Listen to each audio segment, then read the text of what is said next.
Good evening, I'm Pinky Webb. Tonight we ask the questions, we tackle the issues, we clarify matters, and we get on point.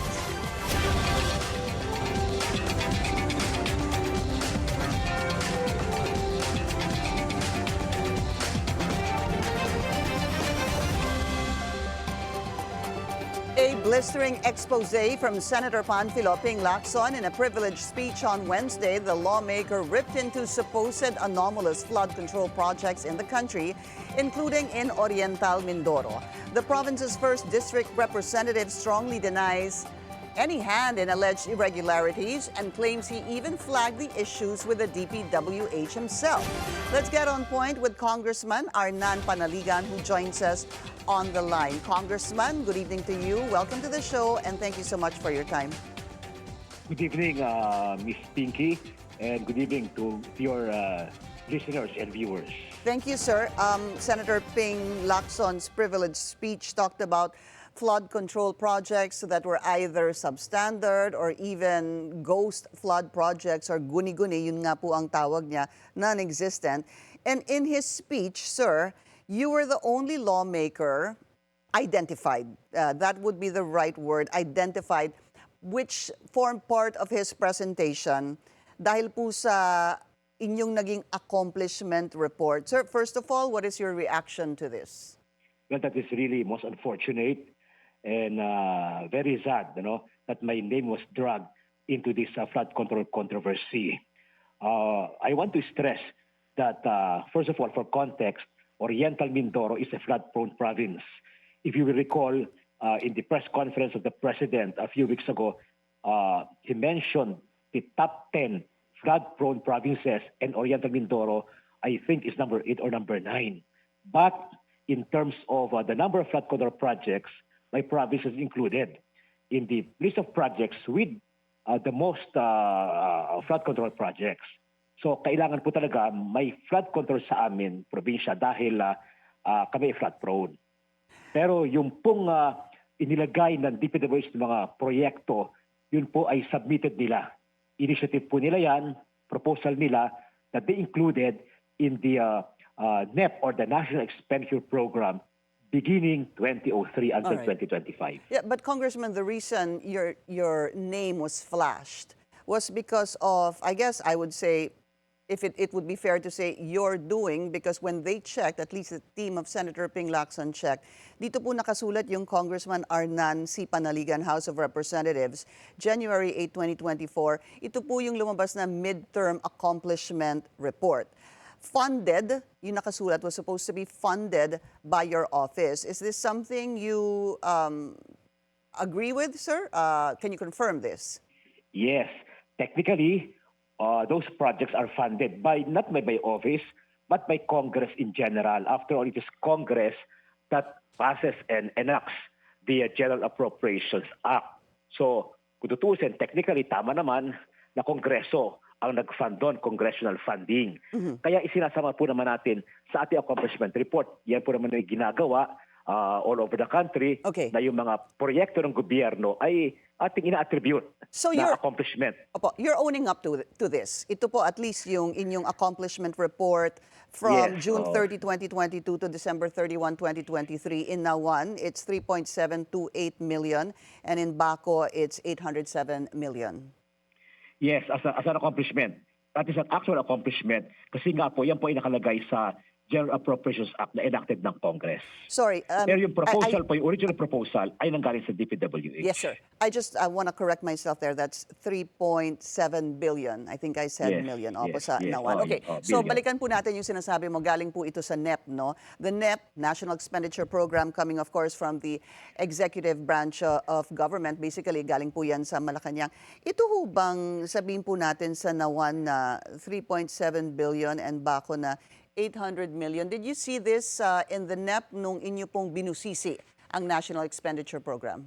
Yes, ang procedure po kasi sinasabit ng Executive Department through DBM ang NEP sa Kongreso. So tinitingnan po namin ang allocation bawat district. Nakalista na po yan.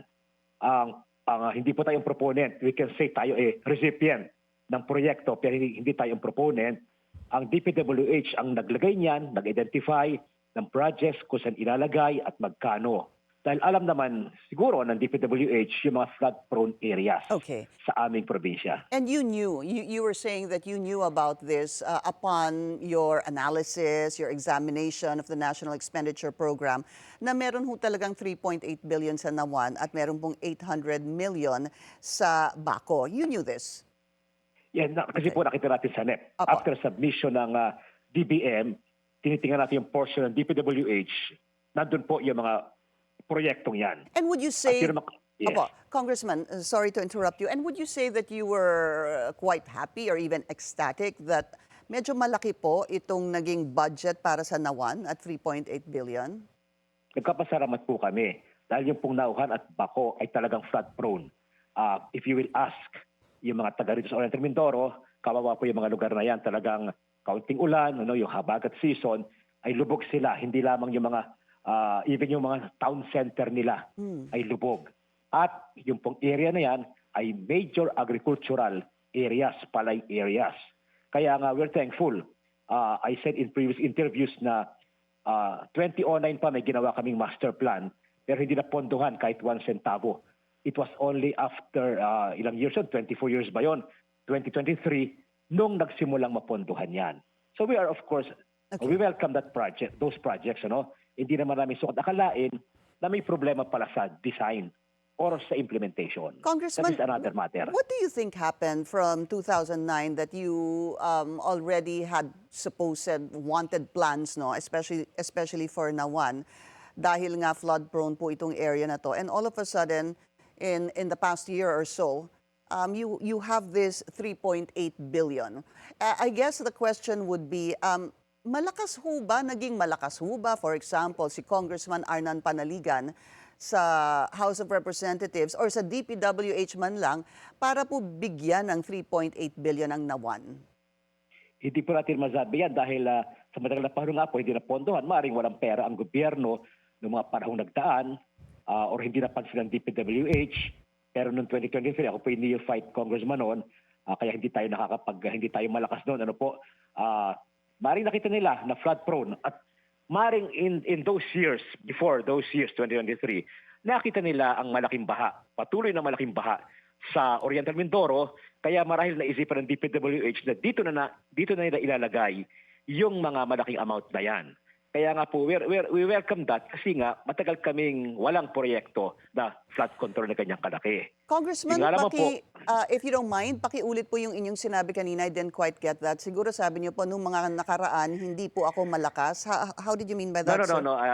What I mean is, noong 2023, bago po akong congressman, wala po tayong lakas sa House. Tayo neophyte lang noon. Kaya wala po tayong capacity to lobby or to ask for that big amount. Ang aking pong point ay maring nakita ng DPWH na talagang flood prone ang aming lugar, maybe before 2023, even 2023, nakikita nila na almost every year ay lubog ang mga bayang ito. So, maring naisipan nila na dito dapat ilagay ang mga flood control projects na malalaki. In 2023, what was the budget for Nawan for flood control projects, sir? Yung sinabi yung neophyte pa lang kayo? Wala akong listahan ngayon, hindi ko dala nasa office sa Congress, but that's certainly substantial, Nasa billion siguro yon. Baka yun ay 1 billion. But those amounts, more than 1 billion, but those amounts are still not enough para gawin yung protection dike. According to the DPWH, 200 kilometers ng river ang kailangan malagyan ng dike, both sides. 200 kilometers? Yes, kasi ganun po kahaba ang aming mga ilog at karami. So, both sides pati po yon kasi hindi po pwede antay kayo isang side lang. Kasi dapat protektahan ang both sides, yung mga barangay on both sides of the river. So, 200 kilometers daw. But according to the DPWH, nasa 35 or to 40 kilometers pa lamang ang na-accomplish nila. So, we can imagine yung malaking perang requirement. Sa ganyan, napakahaba pa po at talagang binabaha kasi mahaba po kasi yung aming ilog, yung Bukayaw River and Mag-Asawan Tubig River are really massive rivers na nagkokos ng baha sa amin every year na lamang. And I know in previous interviews, you were already explaining that the budget is really first nanggagaling po sa executive, which is the National Expenditure Program, pupunta po sa House, magkakaroon po ng House Gab, meron pong small committee doon at magkakaroon po ng BICAM. Ito pong perang ito, would you say categorically, in the, let's say, 2025 budget, sir, that there was no instance at all that you spoke to any maybe district engineer of the DPWH or any co-congressman na lagyan naman ng funding ang Nawan dahil grabe na ang baha? Wala po tayo nakausap na member ng BICAM. Dahil hindi po ako member ng BICAM in the first place. Kaya maaaring yung agency mismo na po-propose kasi normal naman yan na yung mga agencies, departments ay humihingi ng dagdag. Pag nakita nilang may ibang source, may ibang source ng funding, maaaring naglalabi sila sa BICAM. But not being a member, I cannot speculate kung paano dadagdagan ang mga pondo. Isa pa po, ang isang we have to stress also na pag na-aproba ng House ang budget, napunta po sa Senate yan. Tapos may conflicting provisions between the Senate version and House version, kaya nagkakaroon ng BICAM. Hindi po natin maalis na marami rin po mga priority projects ang Senado. Yes. Pero di po nagre-request sa kanila, may mga governors, mayors, even barangay captains, alam ko lumalapit po sumusulat sa mga senators for funding. At yun ang ilalagay marahil nila ng Senate sa version nila. At yun ang nire-reconcile sa BICAM. I cannot confirm that dahil hindi nga po ako member ng BICAM. Yeah, I'll repeat my question, sir. My question was not that if you were a member of BICAM, nagkaroon ho ba ng pagkakataon na kayo mismo, dahil nga kailangan po ng inyong congressional district, hindi ho ba ng mga flood control projects? Ang tanong ko po, was there ever a time that you spoke to, for example, the DPWH, anybody there, or district engineer there, or even your co-congressmen or congresswomen, para po lagyan ng budget? Ito pong Nawan or ang Bako? Wala po akong matandaan. Definitely sa congressman, hindi po ako makausap sa fellow congressman. Mari ang naglagay niyan, proposal yan, initiative ng DPWH kasi nga po, marami rin pong request na dumarating sa kanila from mayors, from barangay captains, na seeking funding for various projects, hindi lang po flood control. So maring yun po ang pinopropose ng agency sa BICAM. Pero ako personally, hindi po ako kumakausap sa mga congressmen for additional funding. Okay, so none. You can categorically say, sir, that you never asked for any funding for your congressional district for flood control projects, sir? Sa BICAM po, sa BICAM. Pero sumusunod tayo nung una, hindi ko lang matandaan. Pero sumusunod tayo sa secretary na i-include nyo naman itong lugar na ito, mas kailangan ito, ang flood control. Yes, sir. Yun ang kadalang isinasama sa NEP. Opo. Yun nga po yung tanong ko. Kaya nga binabili ko po doon sa tanong na, kayo ho ba bilang congressman, sumangguni, pumunta sa DPWH, kinausap ang DPWH at sinabi na pakisama naman ang Nawan at Bako dahil grabe ang baha namin. Yun po ang tanong ko, hindi po yung small committee at hindi po yung BICAM. Yes. Pinapanting natin sa DPWH na yun ang ating request na mapontuhan ang flood control project sa Bako, sa Nauhan, ibang bayan pa. At so you sought funding? So you sought funding? Yes, of course. Yun po normal, ginagawa yun. Kasi nga po, ang gumagawa ng NEP ay yung agency. Yung napopropose sa NEP, yung mga proyekto ay yung ahensya. Right. In this case, sa flood control yung DPWH. So para ba ating pakiusap, isama nyo naman ito sa inyong budget proposal. Yes, sir. Yung iba lumalabas, yung iba naman karaniwan ay hindi. Ibang project ang lumalabas. At nung kayo po ay humiling na isama naman po ang Nawan at Bako, nabigyan ho ba kayo ng sagot at kanino ho kayo sumanggu? Who did you speak to? Letter lang. I didn't speak. Just letter. Okay. And I did not even receive a reply. No? Basta tayo ng sulat, pero ang reply, nakikita lang natin na nasa NEP ay may mga specific projects na hindi natin chinek kung yun nga ba yung ating request. All right. So, ang mahalaga, mayroong project na ibinigay ang DPWH. Balikan po natin yung accomplishment report, yung 3.8 billion sa Nawan. Galing po sa inyo ito, sa inyong accomplishment report. Ang sabi po ni Senator Ping Lacson, funds are overflowing where the people of Nawan remain submerged in floods. What happened? Into whose pockets did the taxpayers' money flow? My question, Congressman, is, dahil nga nandun po siya, part and parcel ng inyong accomplishment report. Sir, what happened? At 3.8 billion at submerged sa baha yung mga kababayan natin sa Nawan, ano hong nangyari doon? Well, katulad po na sabi ko kanina, according to DPWH, 200 kilometers ng riverbank ang kailangan lagyan ng dike. Hindi pa po nako-close yung 200 kilometers na yan. According to highways, 35 to 40 or maybe 50 kilometers pa lamang ang lalagyan. Yung pong baha ay doon pumasok sa mga lugar na wala pang dike. Yung hindi po nalagyan. Yes, yung kulang pa po. Mahaba pa po niya. Kulang pa po yan. Kaya ngayon nagawa na, sasabihin natin, ba't ang laki? Billions, ano? Well, yun nga ang problema, billions ang nagawa na, pero hindi pa tapos. As per info from DPWH, 200 kilometers ng river ang kailangan sarhan. Pero 35 to 40 kilometers pa lang daw ang nagagawa. Kaya talagang babahain. Kasi hindi pa tapos. Okay. Congressman, yung pong sinabi din ni Senator Ping, yung hatian dito sa proyekto, no? Ulitin ko lang po, 1% bond and insurance, 1% material testing, 8 to 10% daw contractors' profit, 8 to 10% DPWH officials, 2 to 3% extra for District Engineering Office o yung tinatawag na reseta, 5 to 6% Bids and Awards Committee, 20 to 25% politician or project proponent, and 0.5 to 1% commission on audit. How do you feel, sir, that there is a pie? Meron pong ganitong sinasabing hatian na sinabi ni Senator Ping Lacson that actually includes politicians. Well, that is very unfortunate indeed na meron kanyang hatian. Pero personally, wala po akong knowledge na ganyan, na hatian. Hindi po ako nakipag-deal sa mga contractors, so I have no knowledge of that hatian na scheme. And while Hindi we're po tayo kasama dyan. Opo, while we're at it, sir, dahil napag-usapan din po itong mga contractors, sabi nga din po ng COMELEC that they will initiate a motu proprio investigation on contractors who donated to politicians. Dahil nga po, this is a violation of Section 95 of the Omnibus Election Code. Sir, ang tanong ko po sa inyo, kayo ho ba nakatanggap ng kahit na anong contribution mula po sa mga contractors?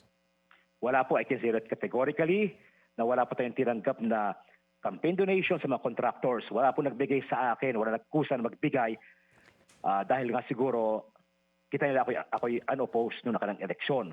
Kaya siguro feeling nila, wag nang pansinin yan, hindi niya kailangan ng campaign fund kaya wala nagbigay po sa atin ng campaign donation being dahil nga wala naman tayong kampanya, wala tayong naging kalaban. Yeah. Opo. Opo, I was actually looking at your background, sir. Mayor from 1995 to 2004, governor from 2004 to 2010, mayor from 2013 to 2022, congressman since 2022. So 95, 5, so almost 30 years in service, sir. 30 years. I started young, kaya ganun po. All right, just as a last question, sir, do you plan to reach out to Senator Ping Lacson dahil nga sa lahat ng mga politiko, ang lumalabas na pangalan ay yung inyo for now? Yes, maybe. Hindi po naman masama yun. Maganda siguro, I can explain to him personally at the proper time.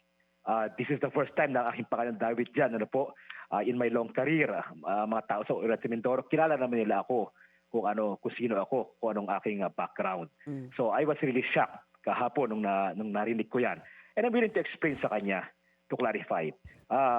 Kaya lang naman natin inilagay sa accomplishment report, lahat naman ng nangyayaring proyekto sa bawat lugar, distrito, talagang yan po'y government accomplishment. Kaya po ating inilalagay sa report natin. Whether yan ay funded baga ng anumang ahensya or bigay ng anumang agency, lagi naman yan ay accomplishment ng gobyerno. Kaya isinasama natin sa mga report. No? Yan po ginagawa ng politiko. No? Hindi po naman natin alam na meron parang ganitong problema. No? Alright. Pero yan po ay finactor natin as accomplishment para alam din ng mga tao na may ginagawa ang gobyerno, especially sa lugar na yan na talagang flood-prone at matagal na nagsasuffer ang mga tao para alam nila na may ginagawa ang gobyerno. Sorry po, mabilis na lang po dahil wala na po tayong oras. Are you proud, would you say you were proud of the projects that have been implemented or done in Occidental Mindoro, sir? Oriental Mindoro po. Oriental Mindoro. Are you proud of it, sir? Well, unang-una, we welcome the project pero hindi po rin natutuwa sa nangyari kasi nga po may mga sira. Okay. Which I pointed to the DPWH as LS 2024. I told them, i-review nyo ang inyong structural design at implementation. Alright. Kasi nga may nasira. So, hindi tayo proud. nung pala may misgiving na tayo, nung 2024 pa. Okay. Oriental Mindoro, 1st District Representative Arnan Panaligan, sir. Thank you so much for joining us. Thank you. Thank you. We'll be taking a very short break. When we return, we'll speak with the legal counsel of Pastor Apollo Quiboloy about America's extradition request for the religious leader. Stay tuned. This is On Point.